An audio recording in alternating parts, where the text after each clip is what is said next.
PIL लगाई हुई थी, जो बाटला हाउस में जो डेमोलिशन ड्राइव चल रही है उसको लेकर के संबोधित करते हुए ये पीआईएल थी। आज क्या हुआ कोर्ट में, उसके बारे में?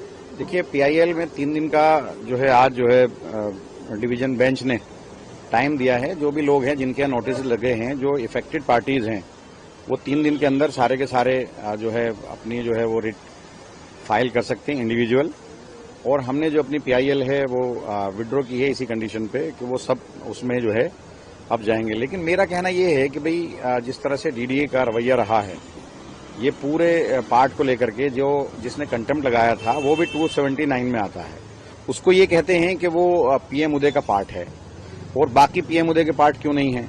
जैसे ये कहते हैं कि टोटल 279 जो खसरा है वो 34 बीघे का खसरा है, बाकी इधर चला गया उधर चला गया। 9 बीघे ऐसा है जो हैवी बिल्डअप एरिया है या उसके ऊपर ये इंक्रोचमेंट दिखाते हैं। अब उसमें से 5 बीघा कह रहे हैं कि ये पीएम उदय का पार्ट है, यानी कि अनऑथराइज का पार्ट है, और 4 बीघे अनऑथराइज का पार्ट नहीं है। वो क्यों नहीं है भाई? आपने उसको पीएम उदय से बाहर कैसे निकाल दिया, जबकि सबसे जहां से अनऑथराइज इलाका शुरू होता है ये इलाका वो है मुरादी रोड।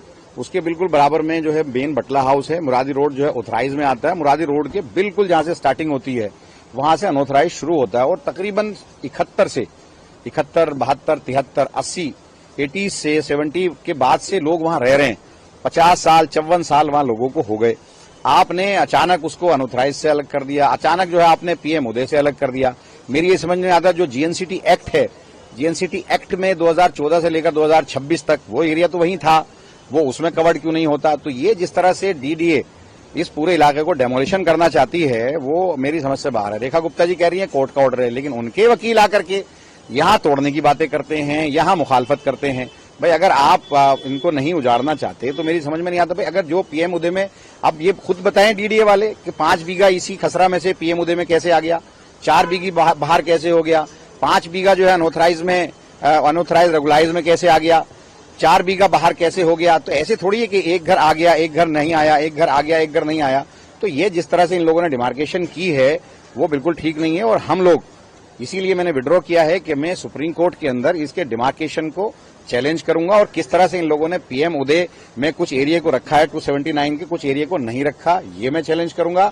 27 जो जीएनसीटी एक्ट है 2014 से 2026 तक पार्लियामेंट का एक्ट है, उससे इसको बाहर कैसे किया, अनऑथराइज का वो पार्ट है उससे कैसे बाहर किया। क्योंकि मैं वहां एमएलए हूं और हमेशा से मैं उस इलाके को डेवलप करता रहा हूं, एमएलए लेड फंड से भी, अनऑथराइज कॉलोनी के पार्ट पैसे से भी, और मैं उसको हमेशा करता रहा हूं। तो ये गलत है और ये बिल्कुल पूरी तरह से बटला हाउस को तोड़ना चाहते हैं और इसके पीछे डीडीए और बीजेपी की हुकूमत पूरी तरह से लगी हुई है। डीडीए की तरफ से कहा गया कि सुप्रीम कोर्ट का जो आदेश है उसको कंप्लाई कर रहे हैं और इसीलिए नोटिस जो है वो लगाया गया है। सुप्रीम कोर्ट और 15 दिन का समय भी जो मौके। भाई आप ये बताइए, हम लोग सुप्रीम कोर्ट गए इस नोटिस को लेकर के, जो लोग हैं वो सुप्रीम कोर्ट गए। सुप्रीम कोर्ट ने वैकेशन बेंच ने इसको जो है खुद जो है लगाया है, उसके अंदर जो इसके अंदर बेंच सुन रही है रेगुलर बेंच के अंदर लगाया जो 15 जुलाई तक है।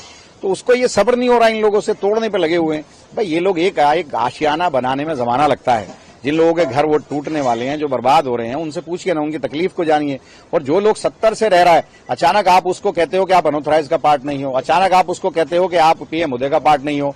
कुछ एक घर पीएम उदय का पार्ट है, वही आदमी जिसने कंटेम्प्ट लगाई मतलूब, वो भी 279 के अंदर आता है, लेकिन उसका घर पीएम उदय में है, उसको बचा दिया, उस पर नोटिस नहीं लगाया। क्यों?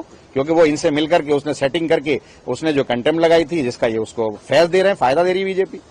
सर क्या स्टे है या देखिए 3 दिन का टाइम दिया है कि 3 दिन तक वो पूछ रहे थे उससे कि भाई आप ये इंश्योरेंस तो दे के जाओ कि 3 दिन तक आप डेमोलिशन नहीं करोगे। तो डीडीए की जो वकील है वो 3 दिन भी नहीं दे रही थी वहां। आपने भी सुना, वहां सारे लोग थे, वो 3 दिन देने को तैयार नहीं, उनका तो बस नहीं चल रहा, नहीं तो रातों रात तोड़ दें। अब तो डिवीजन बेंच ने कहा है कि 3 वर्किंग डेज में सारे लोग, जो लोग भी इफेक्टेड हैं, जिनके यहाँ नोटिस लगे हैं, वो किसी भी कोर्ट में आ सकते हैं, उनको आजादी है।